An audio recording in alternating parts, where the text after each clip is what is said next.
It's time to talk sports. It's Hacksaw's Headlines, a panorama of the world of sports, stories, comments, and opinions. Now, here's iconic sports talk show host Lee Hacksaw Hamilton and co-host John Riley. Who wants to talk sports? We do. Good afternoon, everyone. Happy holiday. This is Lee Hacksaw Hamilton, along with my co-host, Jolly John Riley. We welcome you to our weekly Thursday podcast brought to you by Dixieline Lumber and Home Center Stores. We're broadcasting from their studio here in San Diego. You got projects for 2024. Start thinking, start acting, think. Dixieline Lumber and Home Center Stores to be your guide. We got a lot of things planned. We're going a lot of different directions as we, John, head towards what's going to be a really great sports weekend, great New Year's weekend, great college football playoff weekend. How are you? I'm doing great. I mean, yeah, the football playoffs are going to be fantastic, but we had a pretty exciting game last night at PETCO. Yeah. We're going lots of different directions, and when we're done, some things are going to happen here at the end of our podcast. John, item one, Hacksaw's Insiders Group. How do those people who are joining us on our live stream join our team? Yeah, so you can get involved. Just join Hacksaw's Insiders Group. Go to LeeHacksawHamilton.com. Upper right corner, there's an orange box. Put your email in. Hey, we just sent out the best 15 minutes of sports this morning. This is all Lee's notes. It's like his crib sheet of all the detail. It's awesome. I mean, if you want to get an email with everything that's going on in the world of sports, we're sending that out nearly every day. So sign up at LeeHacksawHamilton.com and be part of the Insiders Group. And if you like our sports, check my website. It's all written every night. There's new stuff on it. You'll really like it. Well, maybe not all the time, but you'll like Hacksaw's Headlines, the best 15 minutes in sports, my one man's opinion column, and Hacksaw's mini polls. Insiders Group, that's really important. We're planning some unique and different things for 2024. And John, how do people subscribe? Subscribe, wherever you get your podcasts, subscribe on YouTube, like, follow, share, and subscribe on all the social media platforms. Hacksaw is ubiquitous on the digital platforms everywhere. What does that mean? It means you are pervasive. You are omnipresent. You are everywhere. Don't use those $4 words. I'm a 25-cent man. Bleeping brilliant. There you go. Hey, a lot of topics on the table. We're going to go a lot of different directions when we're done. Fans Forum. Hope you'll join us, too, for that. John, interesting game in downtown San Diego last night. Football in the baseball stadium, and I think everybody had a good time. Yeah, the Holiday Bowl is one of those games that usually is one of the best of the non-New Year's Day bowls, and it lived up to its reputation. USC debuts a rock star quarterback. This was really impressive. His name is Miller Moss. He sat there for 2 years, hardly played at all because of all the defections, Caleb Williams' decision to step aside and not play while he gets ready to file for the NFL draft. Miller Moss comes out like a mad bomber. And he threw deep, and he threw deep, and he threw deep, and he threw 6 touchdown passes. He threw for 372 yards, his first start ever in college football, and the whole nation watched it. And I thought to myself, because I thought this was going to be a dreary Holiday Bowl, and this was like Holiday Bowls of yesteryear. Yeah, for sure. I mean, the great bowls that we've seen that has really become the rubber stamp of what college football, Holiday Bowl, San Diego is all about. Miller Moss. Lincoln Riley, it's been 6 weeks since the lousy end of the season where they dropped 5 of their last 6. 6 weeks since they got run off the field by UCLA. 6 weeks since their own people, the Coliseum, booed them coming off the field. Lincoln Riley just kind of reinvented his football team in the wake of all these defections. I mean, I was very impressed with what they did. There was sizzle. There were big strike plays. They were unbelievably aggressive offensively. Now, I thought it was weird. Caleb Williams, the star quarterback, who did a great job for a year and a half after transferring from Oklahoma before things fell apart on him, Caleb Williams stood on the sidelines with his jersey wrapped around his neck, cheering on Miller Moss. I don't know. Should he have played? He kind of, to me, it's like you bailed out on your teammate. I understand you're going to go to the NFL probably. Maybe you're protecting yourself that you don't get hurt in your final game. And it is the final game in the Pac-12 conference, as we know, for USC. There was just a lot of emotion in the stands. I wonder if USC football will really ever be the same now that they change address and they go to the Big Ten Conference. But I watched Miller Moss just play bombs away, and he was accurate, and his guys were running away from Louisville secondary. I mean, it was a tremendous explosion of a game. And in Holiday Bowl history, because they sat back and think, okay, let's press the memory button. Holiday Bowl. Most of it was about BYU in the early years. Mm-hmm. And that was Jim McMahon, and that was Steve Young, and that was Robbie Bosco, that was Ty Detmer. And then other great ones. Heisman Trophy winner Barry Sanders came here with Oklahoma State and was dazzling. Blair Thomas, Penn State, came here. Unbelievably impressive with Joe Paterno. There have been so many great bowl games here. And I thought this thing was going to get sidetracked because USC had 20 players not there, which was amazing. They had so many guys in the transfer portal, and a whole bunch have already declared to go to the NFL. And then Lincoln Riley just kind of reinvents himself in the 6 weeks between the lousy loss to UCLA and the kickoff against Louisville in the Holiday Bowl. So I was impressed. It's going to be fascinating because now suddenly Miller Moss has put himself right at the front of the line of whomever the head coach is going to recruit or bring in the transfer portal. This is guy's got to be your starting quarterback, at least going to spring football. 6 touchdowns, first time out of the chute. I thought it was a fascinating game, and for the fans, they had a good time. It was very entertaining. You know, I mean, we're talking about a lot of these other bowl games and the stands are kind of quiet, not much going on. This was a great game, and good on Miller Moss. And did you see the post game when he won the offensive MVP? Mm-hmm. I mean, dude was composed, poised. It looked like he was expecting to be the MVP. And then at the end of the game, they dumped eggnog on Lincoln Riley. I don't know if you saw that. That was fantastic. But it was just a great game all around. And, you know, it's a celebration for San Diego. Steve Fisher was the what do they call him? The main guy. Grand Marshal. The Grand Marshal on the parade. Yeah. So, you know, it's a cool thing for San Diego to have this event. And I'm glad they're doing it at Petco. It's special. Yeah, it's got a real unique environment, a unique flavor to it, which I think is kind of cool. And that kid looked like Darryl LaMonica bombs away. And he was accurate. He threw with great strength down the field, hit his guys running in stride. I was so impressed. So if you're a USC fan, how cool was what we saw with Miller Moss? If you're a USC fan, jump into the chat box for Fans Forum. Will Trojan football feel the same going forward to a new mailing address in the Big Ten Conference? So we got that. Now, if that's not big enough, look what's just ahead, John. Yeah, the granddaddy of them all, the Rose Bowl, is going to be starting up this weekend. Here come the college football playoffs. Wow. Semifinal. We've been waiting for this. You got Rose Bowl. You got Michigan. You got Alabama. Do you know the SEC is 22-4? In college playoff games since this format was put into place? Wow. That's impressive. Nick Saban's 19-11 in college football playoff games. Jim Harbaugh, 2-7. 2-7. 2-7 in bowl games over the course of his career at Ann Arbor. Michigan's not won a bowl game since 2015. Michigan did beat Penn State, Ohio State at the end of the season. That was their feather in their cap. The Tide beat Georgia. Huge upset win. That's really the only marquee game Alabama's played. Now, the Tide, which lost early, solved its quarterback problems. Alabama's won 11 in a row. So you got Bama's 401 yard per game offense, led by quarterback Jalen Milroe, who's coming back. He wound up throwing for 31-56 and 35 touchdowns. Not bad for a guy that was not the starting quarterback at the start of the season. And they plugged him in, and Nick Saban coached him up, and Alabama got progressively better and better and better and got to the finish line and punched Georgia in the mouth. Now, Michigan's defense is unbelievable. So you got Bama 401 yards per game. Do you think they're going to move the ball against Michigan? Michigan is giving up 239 yards a game. Wow. Defensively. Wow. You don't see that in football anywhere. 23 takeaways. Blake Corum, 24 touchdowns this year for Michigan. J.J. McCarthy, very, very efficient passer. I guess the keys are, can the Tide win if they can't run the football and it all goes on the shoulders of Jalen Milroe?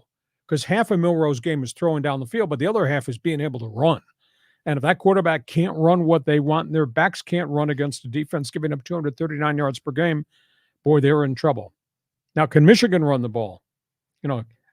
That's the big thing is Corum's got to run the ball to open up the passing lanes for J.J. McCarthy. Michigan can be dynamic, but this is Bama, and Bama's defense has gotten progressively better as the season's gone on. I don't know how to pick this game. I really don't. Milroe has really been explosive as the season's marched on. Saban's got all that experience. You got Harbaugh, the controversy, great defense. I think some questions about his offense. I don't know who's going to win this game. I guess if you're asking me, I'm going to pick Milroe in Alabama just based on who that coach is. And John Riley says, well, you were big on Michigan when we were doing the preview of the season back in August. And I was big on them going into the Ohio State game. Yeah. So now I'm rooting for Michigan mostly because I want Alabama to lose. Okay. I'm just so sick and tired of Nick Saban and Alabama. And I kind of want to see Harbaugh just sort of stick it, given all this controversy, and just win in spite of all the controversy. But I'll tell you what, the Rose Bowl semifinal, great environment. About, 6-8 years ago, my son and I went to the game, Florida State, Oregon, Mariota versus Winston. And that was a really fun environment. So for all the people that are trekking to Pasadena, they're in for a good show. So you are picking Michigan? I'm picking Michigan, and I'm sticking with them. Okay. So you and I won't be talking to each other this weekend. Oh, so we go from the Rose Bowl to what I think is going to be a great game. Sugar Bowl. And Texas and Washington, these are going to be a lot of fun to watch. Two really different coaches. Kalen DeBoer up in Seattle is 22-2 as head coach at Washington. He came from Fresno State. That's pretty impressive. Steve Sarkisian, West Coast guy, a lot of controversy, troubles in Washington, troubles at USC, fought through the personal battle with alcoholism. I thought it was a strange hire to hire him, a Texas Longhorn program, hiring a West Coast guy. Normally they hire from within. Sarkisian has really gotten this thing cooking. UW has won 11 one-score games this year. Not afraid to be there in crunch time. Wow. That's a pretty efficient piece of production. They gunned down Oregon. They beat Oregon twice. Oregon, the big machine offensively. That's pretty impressive. Now, Texas has never faced the type of firepower this year on their schedule that they're going to face when they face the Huskies. Now, Texas's offense, 475 yards per game. That's pretty impressive. Defense, 321 yards per game. UW, 469 on offense. Thank you, Michael Penix. Defense, leaky, giving up 396 yards per game. Longhorn quarterback Quinn Ewers, who's been in and out of the lineup with injuries, over 3,100 yards passing. Run game has suffered a significant injury. It's not quite the run game. A lot is put on the shoulders of the quarterback now.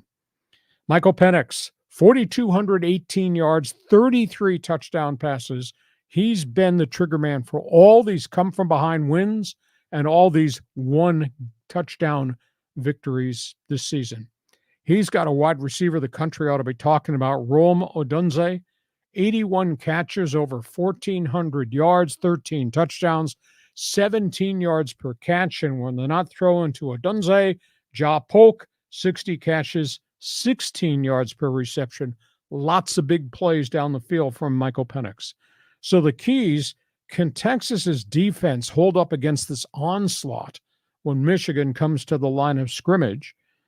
Will Washington's leaky defense make this game a shootout because they're not going to be able to stop Ewers in Texas? And then a sidebar question, should Georgia or Florida State be playing on Monday rather than in a different bowl game? So, John, you got the Horns, you got the Huskies, and you got the angry people in the Deep South who still don't like the way this thing turned out. First of all, I want a West Coast team to win the whole thing. It's been forever, right, since we've had that. Now, Texas, they kind of snuck in, they were sort of incognito to a degree. I mean, Georgia got a lot more fanfare through the year. But when was the last time Texas has made it this far? Do you have to go back to the Vince Young days? Vince Young, probably. Of course, prior to that, Darryl Royal. Yeah. But yeah, the Vince Young championship games out here. But Sarkisian's team got progressively better and better, hit a bump, lost their big running back, Jonathan Brooks. bad knee injury midseason. He was probably going to be the running back of the year, maybe even an outside Heisman Trophy candidate when he went down. So they're kind of doing running back by committee, but a lot of it is on the shoulders of Quinn Ewers. But we're sitting out here and we're watching Washington. We've seen a lot of Husky football on TV. Mm-hmm. They are dynamic, and that quarterback stayed there, and he just played really, really well. And DeBoer's got a really good football program that he has built there in just 2 years running. So I'm picking Huskies over Texas. And John Riley says? Definitely Huskies. I want the Huskies to go all the way. Huskies, Wolverines final is what I've got. Okay. The third topic as it relates to college football is this.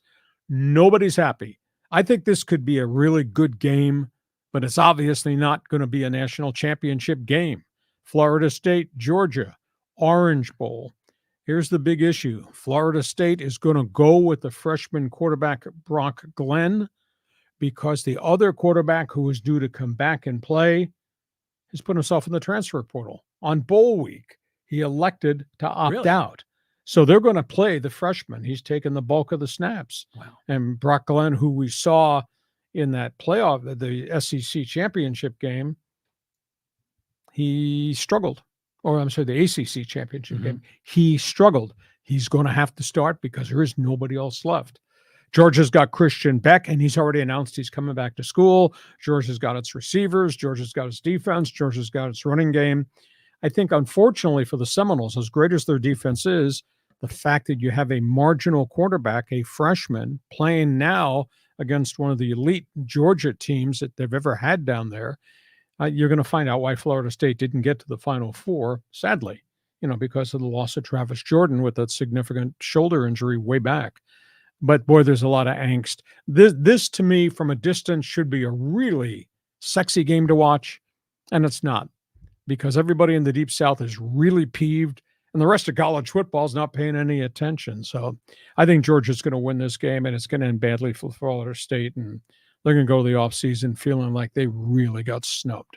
Well, this is a classic example of why we need to open up the playoffs, because next year we will. Right, which is good. I mean, it was ridiculous when A, we had no playoff, then B, we only had the top 2. Now we have the top 4, but it should be at least 8. It's going to be 12.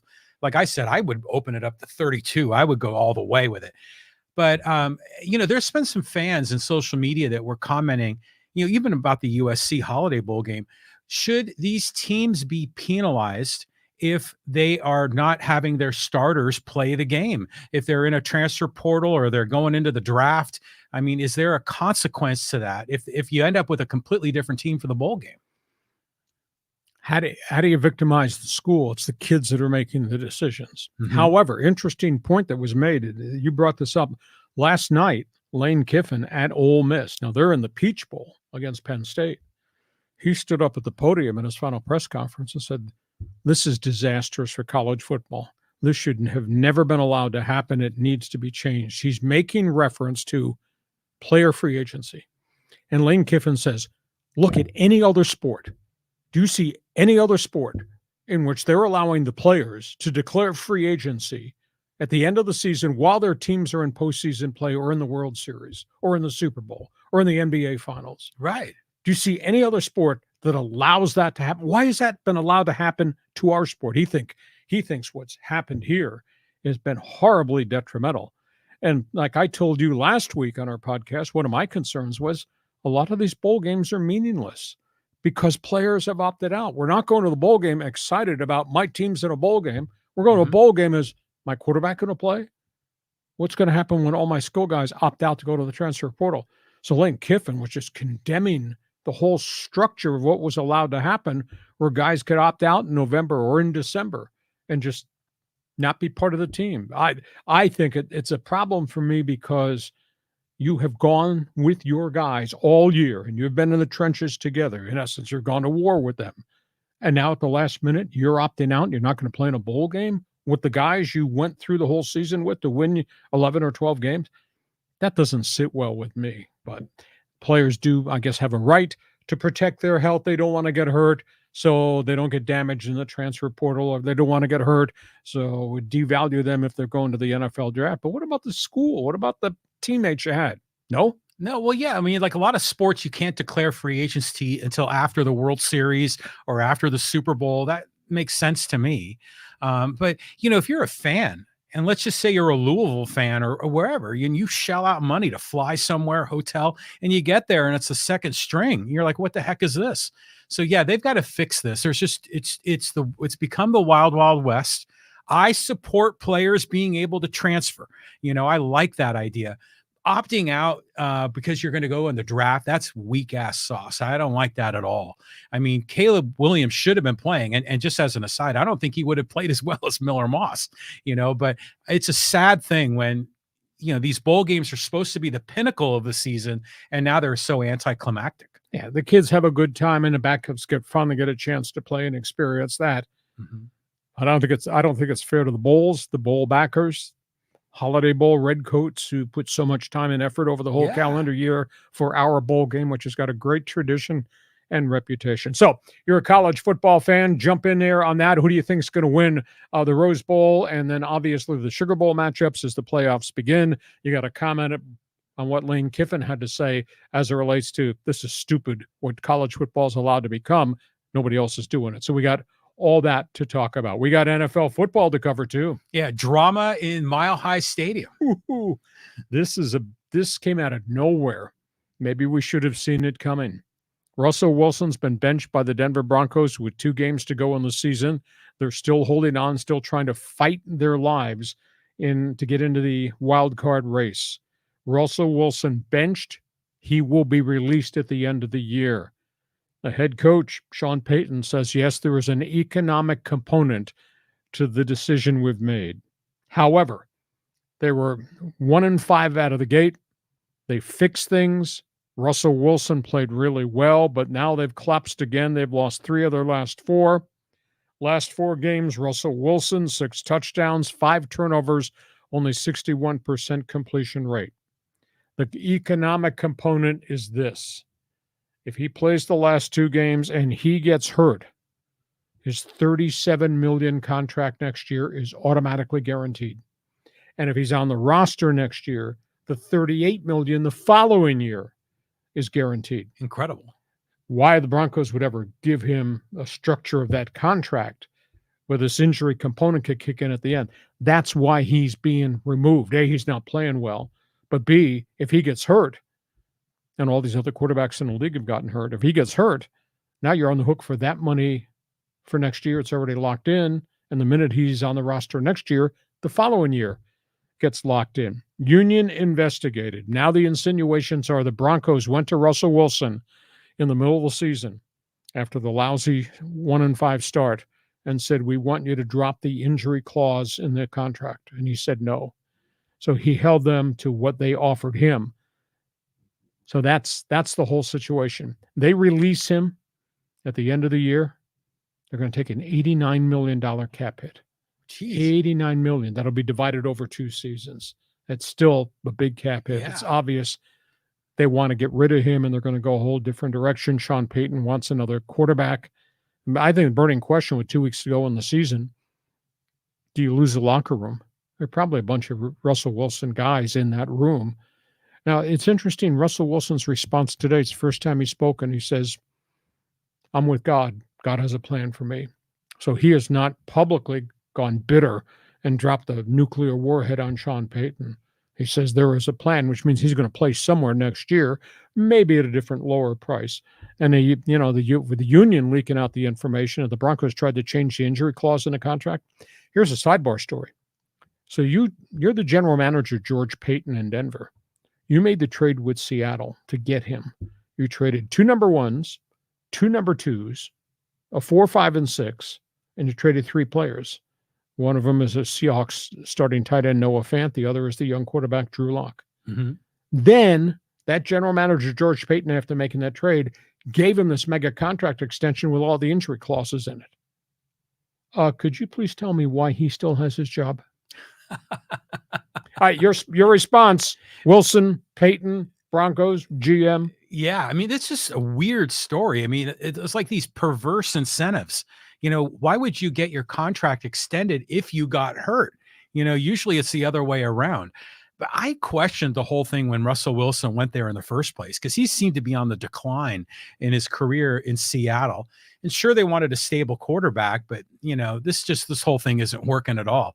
It's funny though how this has been such a soap opera season for the Broncos. They lose like by 1 million points to the Dolphins. The scoreboard was 70-20. 70-20, and then they ended up, coming back, and now they're in the playoff hunt and they're getting rid of their quarterback. So the whole thing is just nuts in Denver. So if it's bad in Denver, it's not very good in Kansas City. John, your next question. Yeah. Travis Kelce is he's a lot of focus on this guy, and now he's reacting. We got Travis Kelce, Patrick Mahomes. Travis Kelce, can we play and win again? Go back to the Super Bowl. Travis Kelce, Taylor Swift, on and on and on and on. Really bad game last weekend. They got beat again. Chiefs are on a real skid. They've lost 3 of their last 4. They don't look like the same football team. It's like Andy Reid has lost that side of the football. It's a combination of quarterbacking, pass protection, and a bunch of wide receivers that have really let the quarterback down.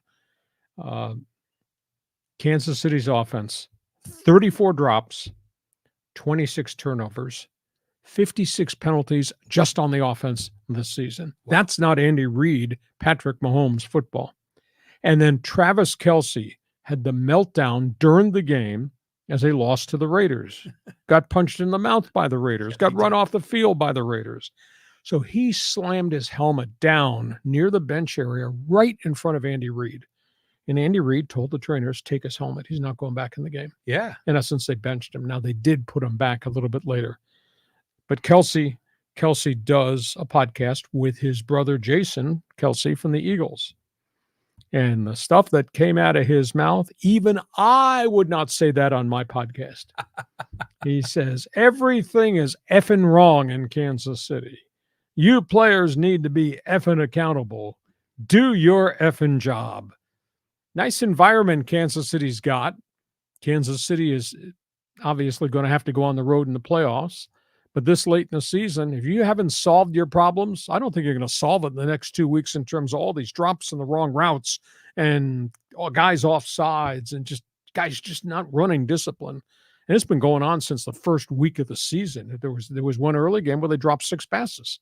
The kid receivers dropped 6 passes, and Kelce dropped passes, and Kelce got hurt. So he F-bombed everybody between games. Nice environment.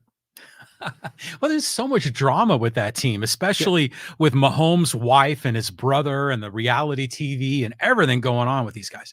Isn't it incredible how Mahomes was the magic man? He could do anything. He could throw the ball sidearm and find these gaps. And Kelce was just a guaranteed lock on a 3rd down to get you the next first down. So now suddenly they are human. They are making mistakes. And then you kind of realize, okay, this is a team game, and if they don't have that offensive line, they don't have that supporting cast, then they get exposed. And you're like, okay, now they're coming back to earth a bit. They don't have Tyreek Hill. Oh. They don't have Juju Schuster-Smith. Yeah. They don't have Mecole Hardman. All those guys were components that were options for Mahomes to go to, in addition to throwing to Travis Kelce. Mm-hmm. So it's just not the same team, and Andy Reid has not been able to reel that thing back in. Okay, we get to halftime. Before we take a look-see at games on the schedule, let us remind you, our podcast is brought to you by Dixon Line Lumber and Home Center Stores. They've been in business for almost 100 years in San Diego. There are 9 locations to serve you. John, you're different than me. I mean, I'm left-handed, I'm gifted, I'm intelligent, and John's out in left field being a Giants fan and rooting for the 49ers. I'm different from you. I could not go do a project and rebuild that kitchen. I don't know how to redo that patio deck. And I know you changed the lighting in your man cave and in your TV room and in these great Dixie Line studios that we have. You can do all that stuff because you got a good friend in Dixie Line Lumber. Yeah, well, yeah, definitely. Because there ain't no way that I can design a bathroom remodel or a kitchen remodel. Dixie Line's got the pros to do it. They're going to help you out, set you up, and then you just hire your contractor and they'll execute according to that plan. And then on top of it, if you're upgrading your backyard and want some decking material, man, you should see some of this composite decking they have from Trex and Fiberon. Just really high quality stuff, and it with what's the right word? It's weather resistant with the sun and the heat. Good stuff here with Dixie Line at San Diego. You got projects, fix it, build it. We guarantee you will enjoy it. Check those guys out. These guys, Dixie Line Lumber.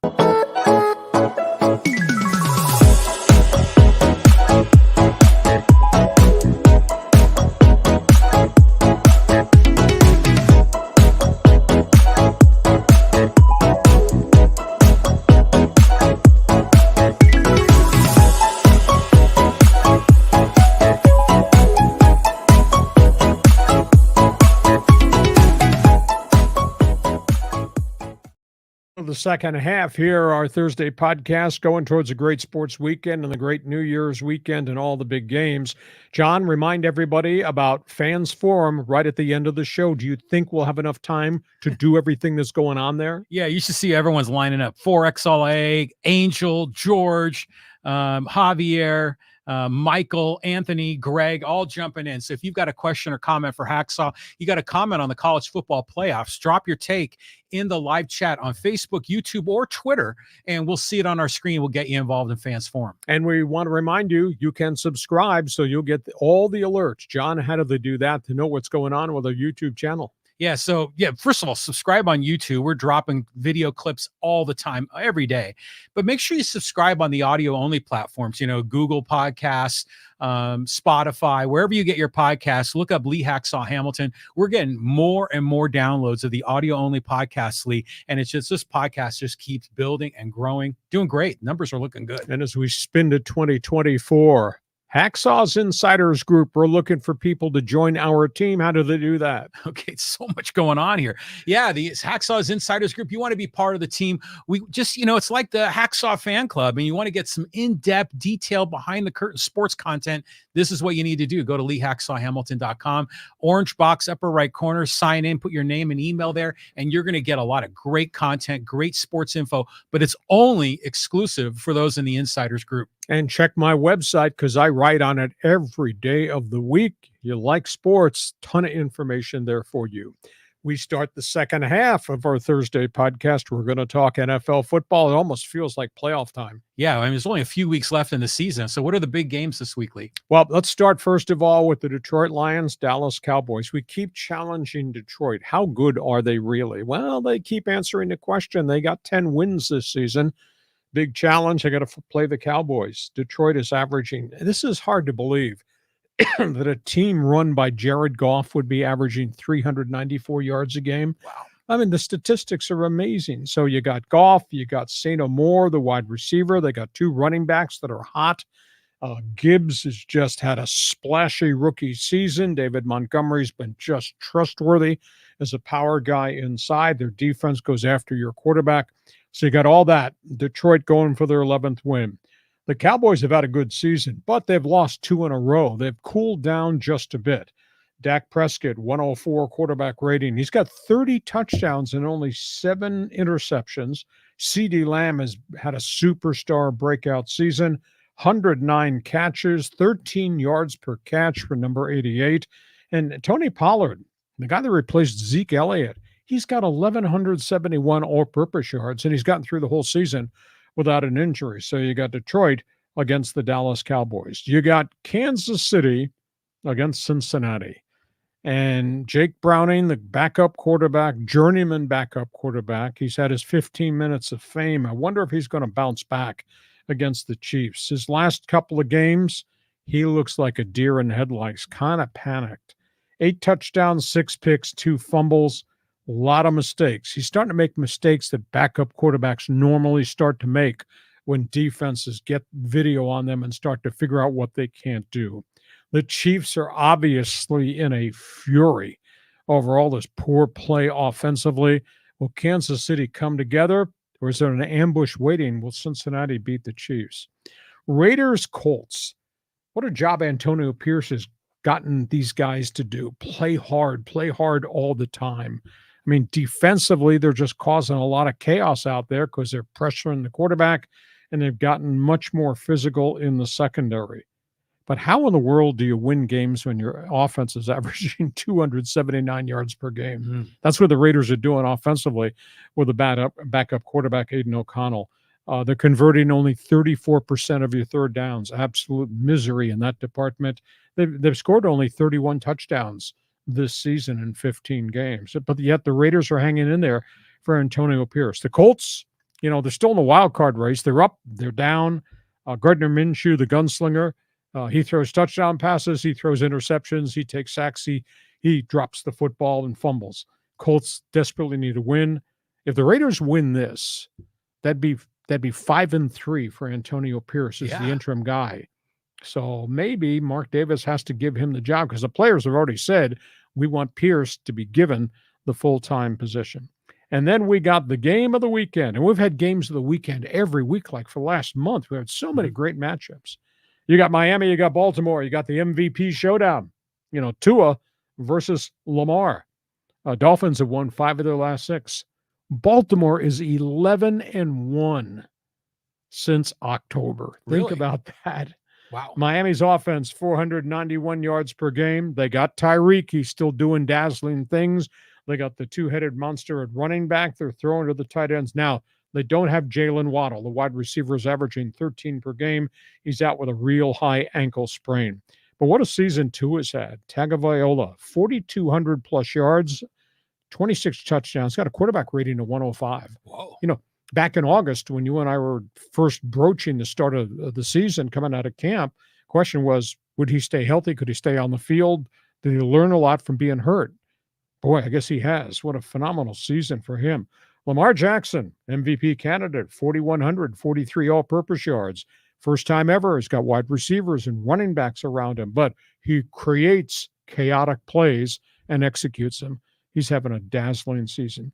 And then there's the Baltimore defense. 297 yards per game, 54 sacks, 35% on third down conversions. They just are relentless. They just change your whole playbook because they don't let you put drives together.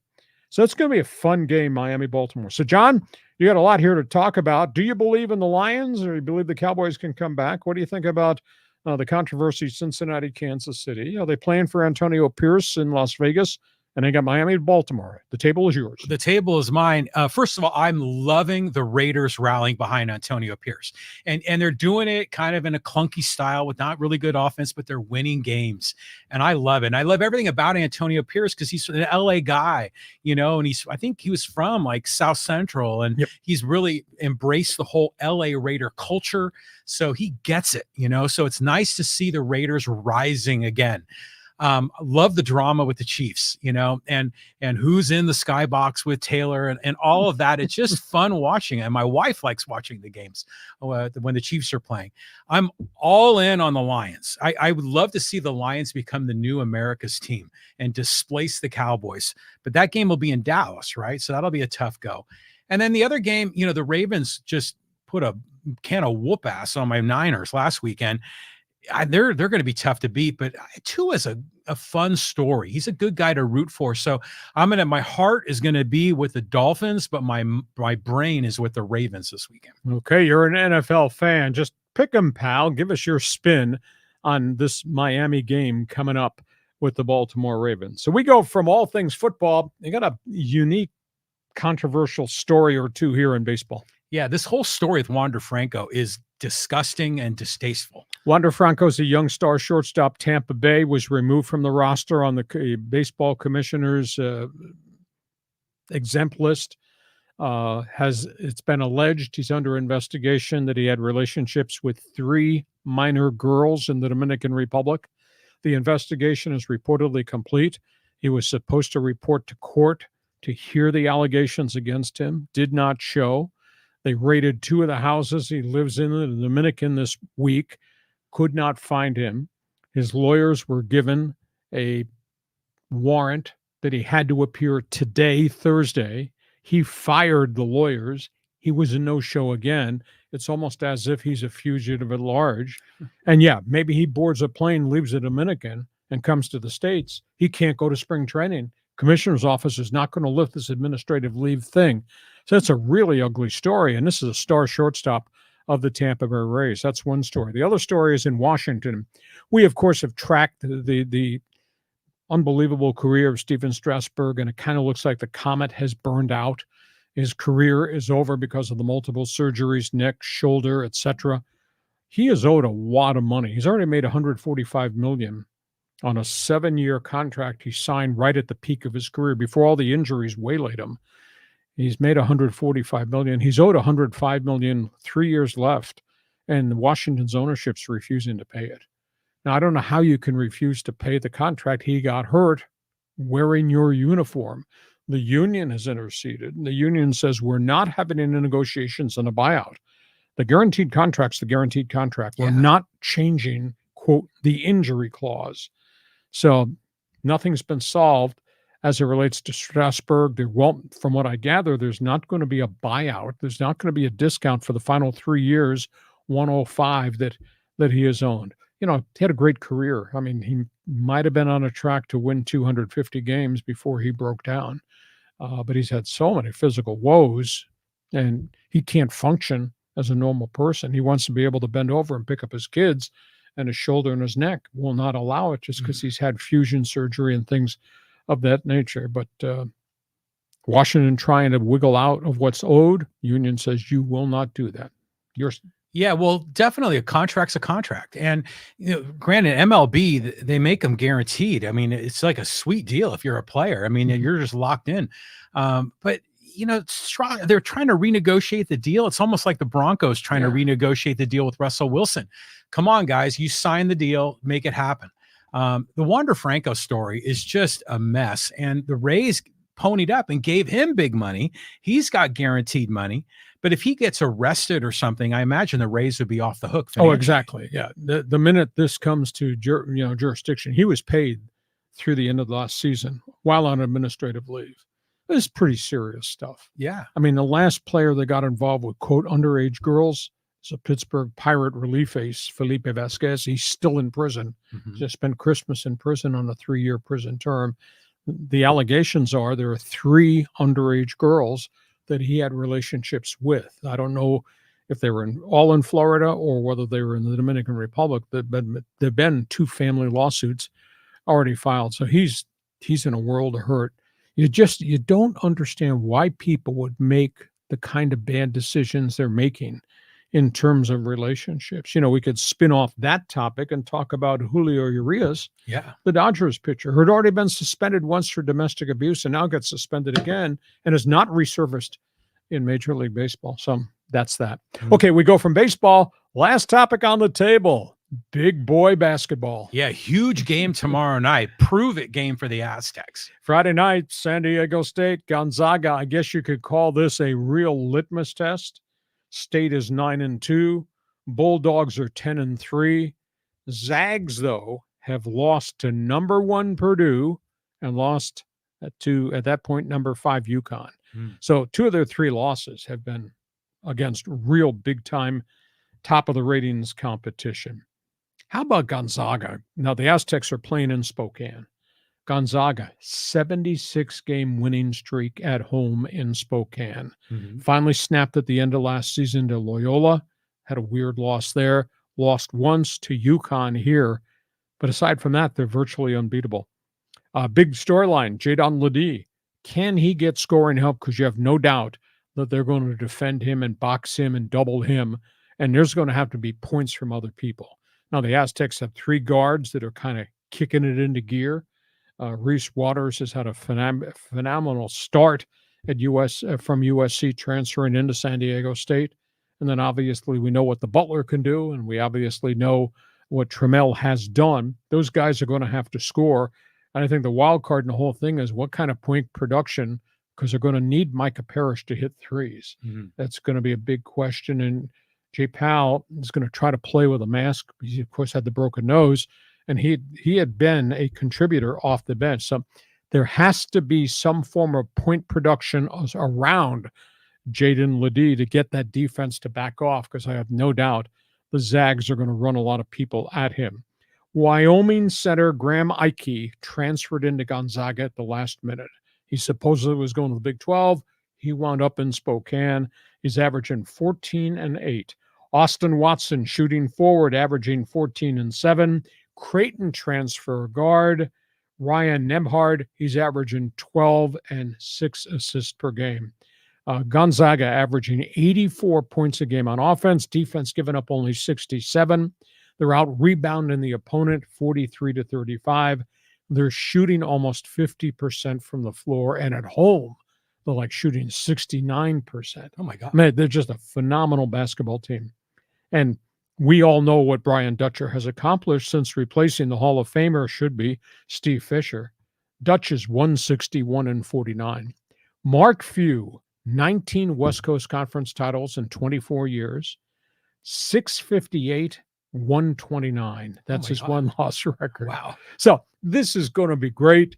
Zags, they got so much firepower, and they got the fury of the fans in Spokane. Like I said, 76-game home court winning streak.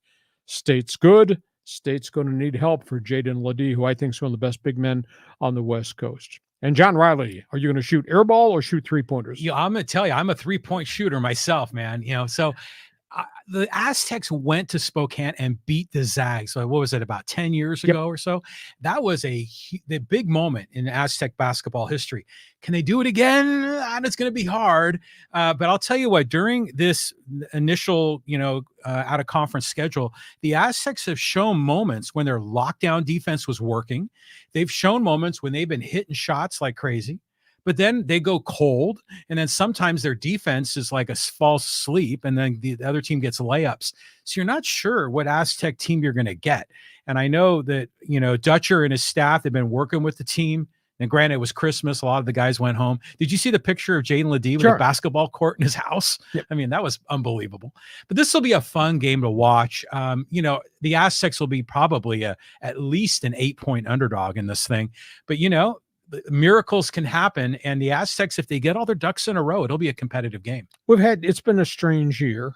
They played St. Mary's early, and they banged them when St. Mary's was ranked. Mm-hmm. Now they played Grand Canyon, and that didn't work out very well in Phoenix, did it? No. And if you thought it was bad at Grand Canyon, this is beyond that, just because of the tradition in Spokane and those fans, and the town closes down and everybody goes there. Yeah. It'll be a great game. I hope, as I said, the components around Ledee will show up and make things happen, because that'll make him a better player. If he has to carry the load, he's going to have trouble with the Wyoming transfer center and everything else they're going to do defensively. And how about the X's versus the O's? Dutcher versus Mark Few. These are two great college basketball lines. Two best programs on the West Coast. Sorry, UCLA. Well, UCLA is kind of sorry right now because the Foreign Legions kind of hit a wall. I don't know if you paid any attention. They're 5-6. They lost to Northridge. Yeah, 5-6. So that's where we are. Hey, listen, before we get to Fans Forum, I want to remind you, our Thursday podcast is brought to you by Dixon Line Lumber and Home Center Stores. Build it, fix it. We guarantee for the new year, you will enjoy it. Think Dixon Line Lumber. Look at the number of people lined up in Fans Forum. Everybody's got a question. There's a few people probably got some opinions. John, these are your best friends. Ask the question. Ask a question. Okay, here's 4RXLA. Says USC and UCLA are in for some lean years in the Big Ten. Their style of football is too soft for the more physical Big Ten. Oregon should be the quickest to adapt to the Big Ten. Well, the reality is, if you can recruit firepower, and there's no doubt Oregon and Southern Cal have, I don't think UCLA has. If you can recruit firepower is an offset for the physicality. Yeah, they're big and they're brute in the Big Ten. But if you got quarterbacks and you got receivers who put on the show like they did at the Holiday Bowl last night, I think Southern Cal's got a chance to really be competitive. But I wonder about the emotional linkage. You're going to have home games in the Big Ten at the LA Coliseum or at the Rose Bowl. I just don't think it carries the pizzazz and the zest and the fury that you got when you're playing guys up and down the West Coast in the conference that you've had this rivalry with since 1915. Oh, the fans are going to show up because Ohio State fan, Michigan fan are going to go roll into the Rose Bowl in the Coliseum. That include Rutger fan, Maryland fan. Southern California is a melting pot of people from all over the nation. I think it's going to work out great for them because they're going to have higher profile recruits. They're leaving the Pac-2, which is dissolving. It's going to be weird travel, but from a football perspective, I expect SC, UCLA, Oregon, Washington, I think they're all going to be competitive.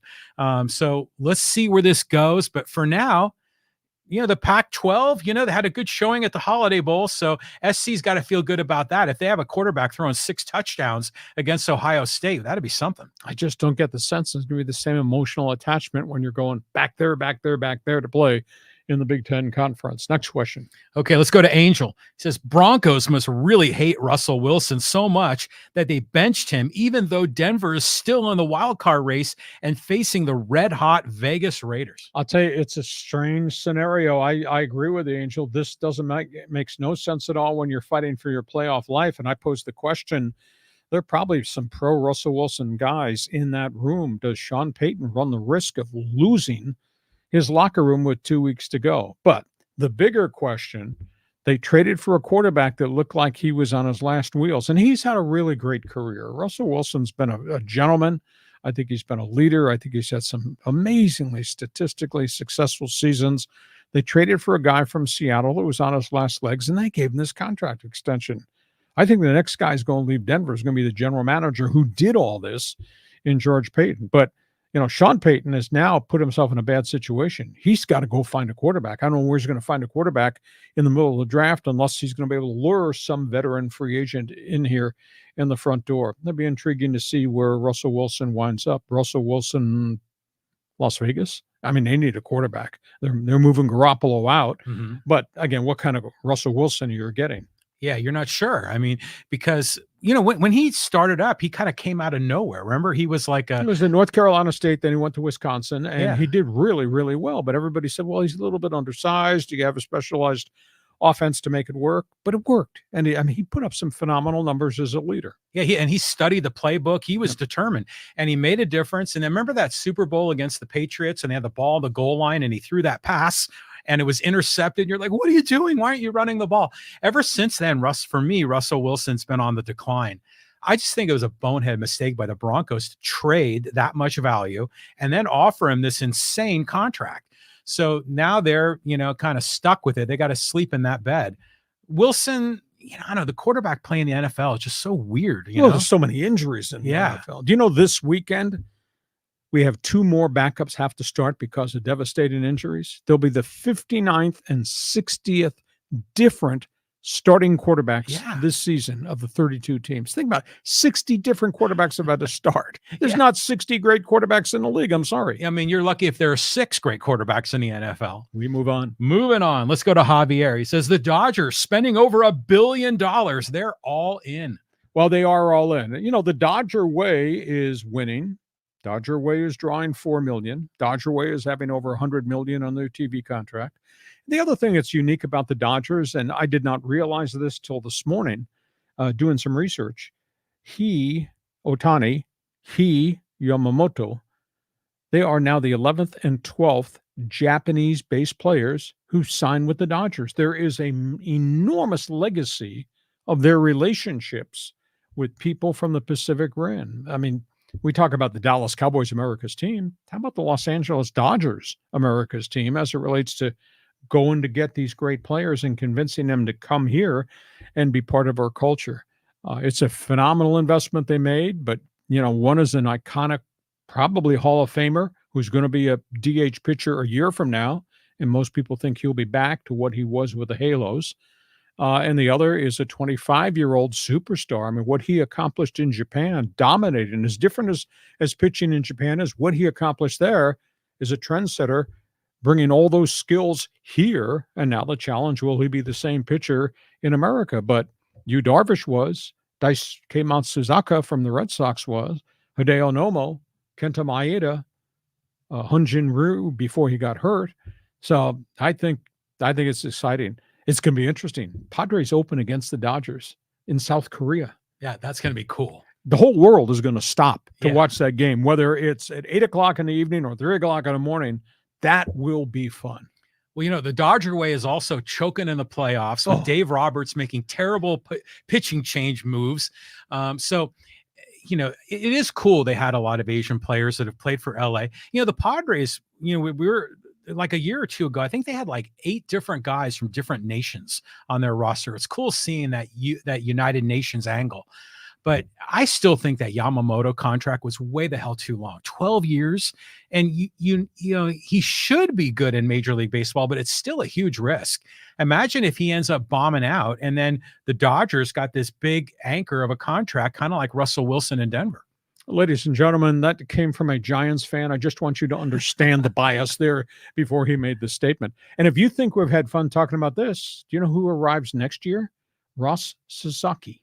He's the 22-year-old sensation who's bypassing Japanese baseball, and he's going to come here and be a free agent. Now, he'll play at a lower level. He'll take an Ohtani contract because he's not eligible for full free agency, and there won't be any posting fee, but he'll be restricted in earnings his first 5 years in Major League Baseball. But Sasaki is going to be here next year, so we'll be arguing about that. Yeah, bring it all on. I love seeing it.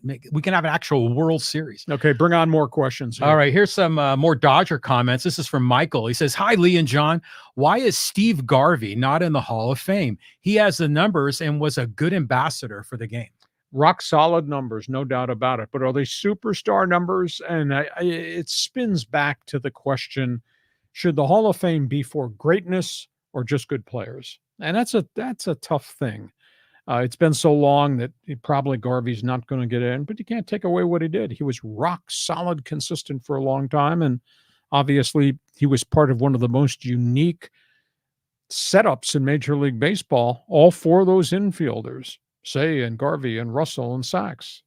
I mean, that was a pretty unique collection of guys to play together. But Hall of Famer, marginal. Very good career though, and so I don't view his career as a negative. Yeah, I mean, well, first of all, I think it was Lopes, wasn't it? Yeah, not Sachs. It was Lopes. But at any rate, Garvey is they let in Don Sutton. Okay, and he's like a good but not great. Scott Rowland, kind of similar, right? Rock solid. They're rock solid all-stars, but are they Hall of Famers? But the Garv is running for Senate in California. He's going to try to win it as a Republican, which is that's a tough assignment in blue California. But he was going to run for politics about 20, 30 years ago, and he had some scandals. But now he's back. So I think that's where we got to pay attention to the Garv, is on the political stage. Okay, we carry on. We got more questions on Fans Forum. Let's go to Greg here. And he says, how significant is the USC Holiday win over Louisville, even though they were a ranked team at 15? Great show, by the way. Yes, you are correct. It is a great show. I think great job done by Link Riley. For him to reinvent that offense with so many players having stepped away, that's a phenomenal accomplishment. And they beat up a Louisville team at one point was 10-1. Louisville kind of cooled off at the end. But I think it's a starting back point. So now we wait to see what's left in the transfer portal, how many come to join Link Riley. But boy, to get that game experience and to have Moss do what Miller Moss did, first game out of the chute, student of the game, obviously big arm, smart kid, emotional leader. So that was a huge thrust forward when all we had dealt with at Southern Cal was adversity from the middle of the season on. Defensive coordinator gets fired, assistant coaches get fired, team can't play defense. They played really hard under Danton Lynn in his debut game as coordinator. And what Miller Moss did was, wow. And you remember at the beginning of the year, SC was potential national number 1, right? Yep. I mean, they were top 5 and the defense went to hell. But as long as Miller Moss will throw 6 TDs, it doesn't matter what the defense does. Okay, moving on. This is from Ice Smash. He says Strasburg has stolen most of the money he has made.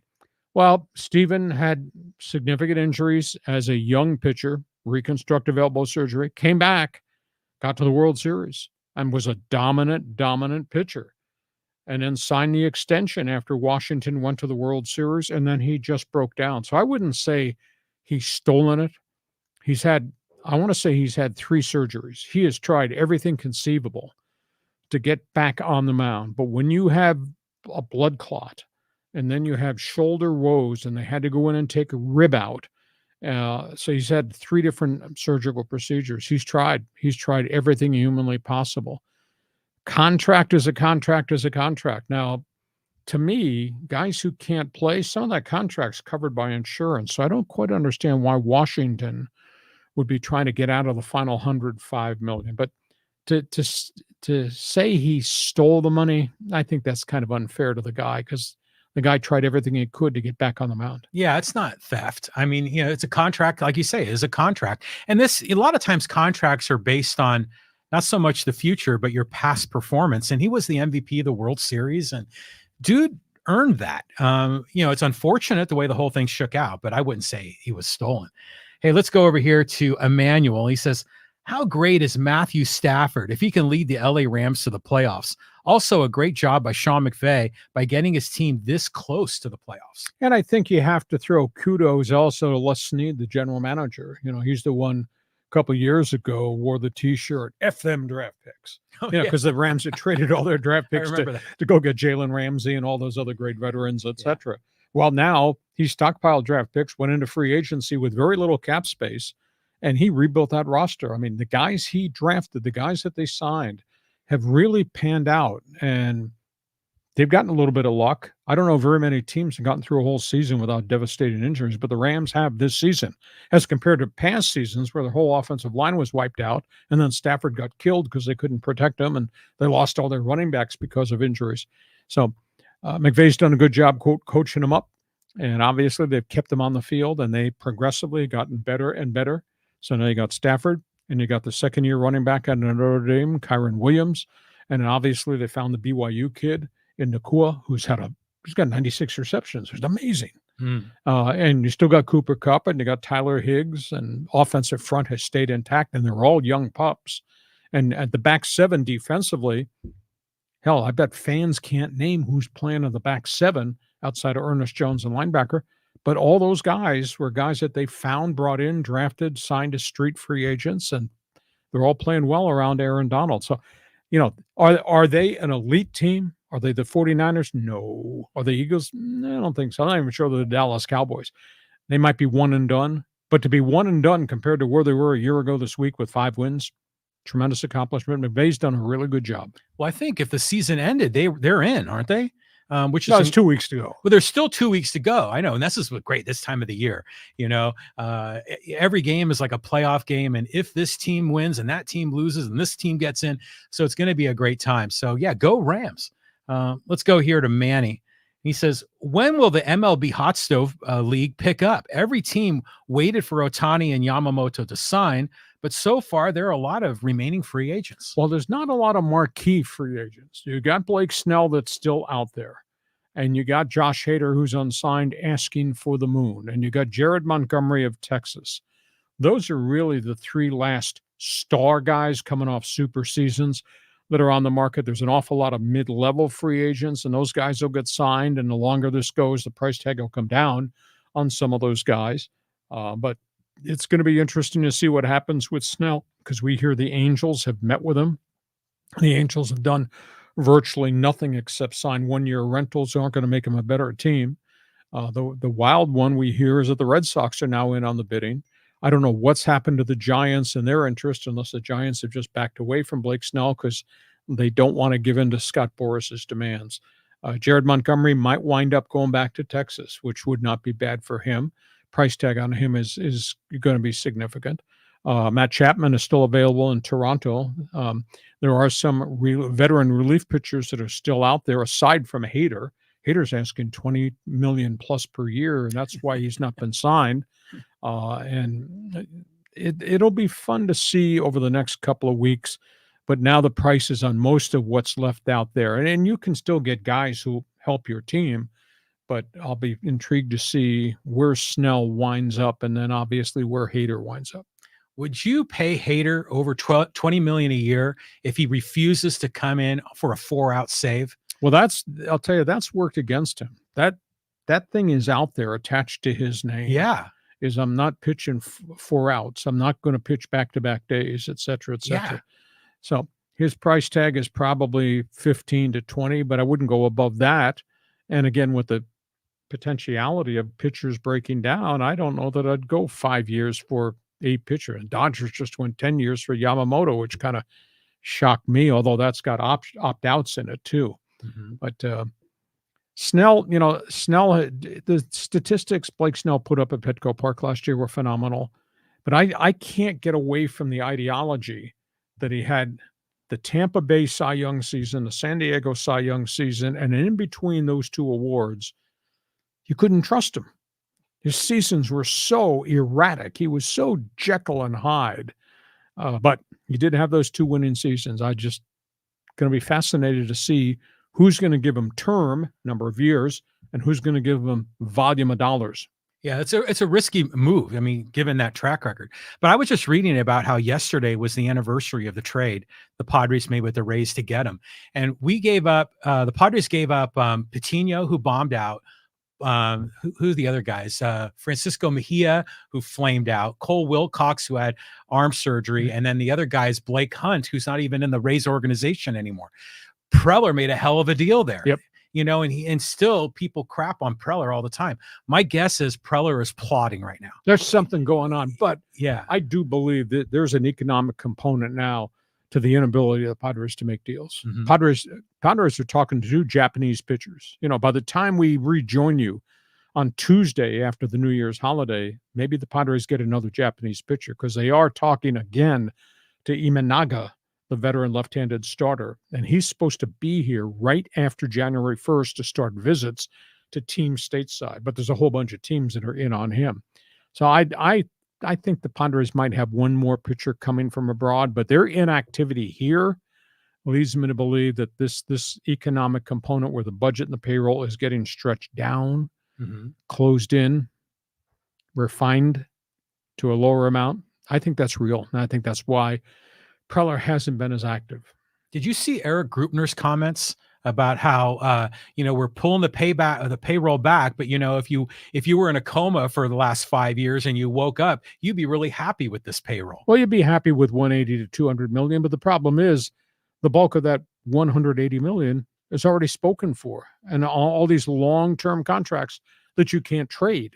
Let's be realistic here. Yeah, 180 sounds good, but you realize that 4 or 5 players take up a large amount of the 180, and there's nothing left in the farm system because you traded so much away, and the next wave is not going to be here for a couple of years. So, I mean, Grupner's sales pitching one thing, but there's a little bit of reality on the other side. Want to hit the ball back through the box in him that you got to consider.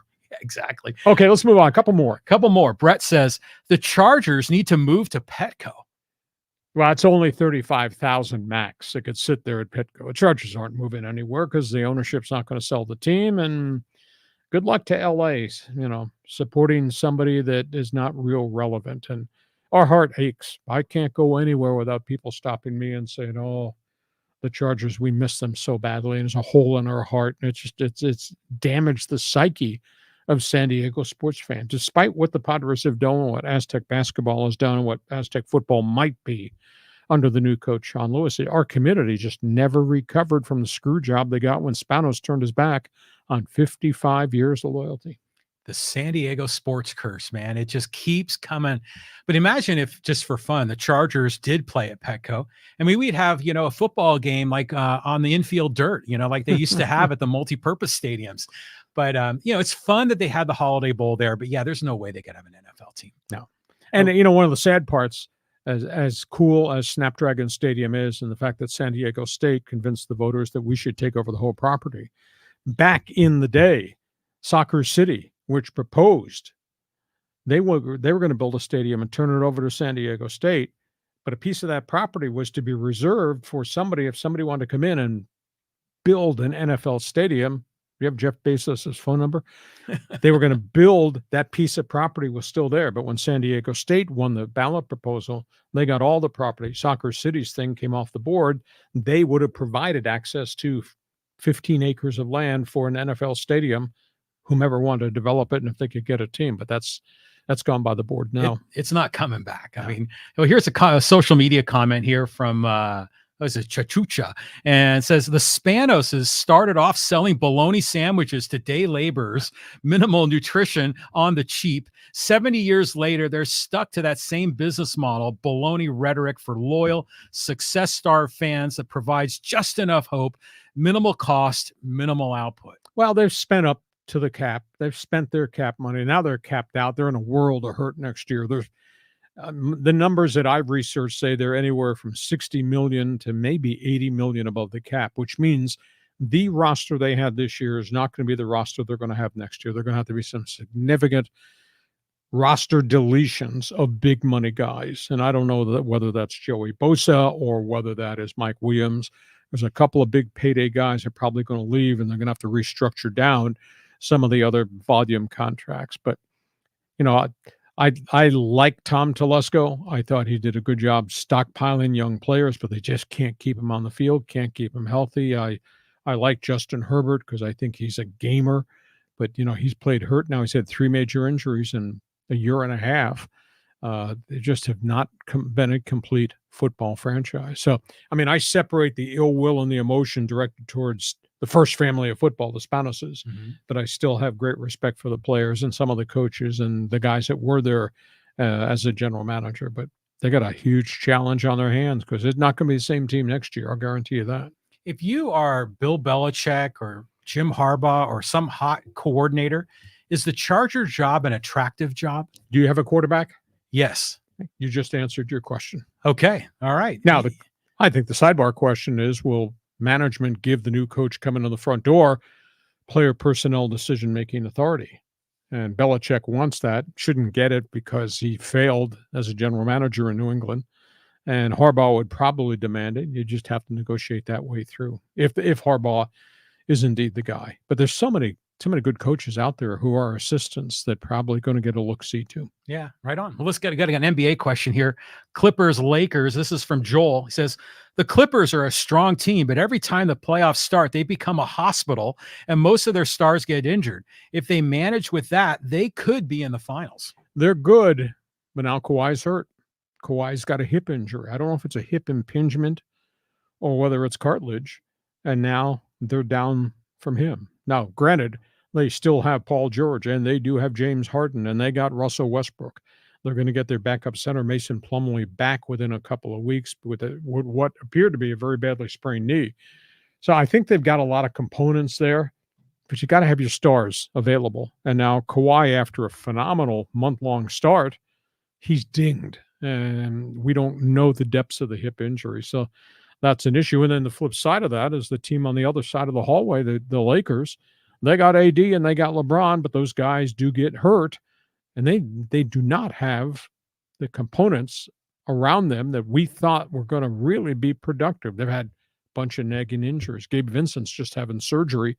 He's a Miami guard that they got that thought was going to be a firepower guy right off the bench, and he's hardly played at all. And now he's gone 6 to 8 weeks with surgery for either scar tissue or a bone bruise. So Lakers support staff has not been very good.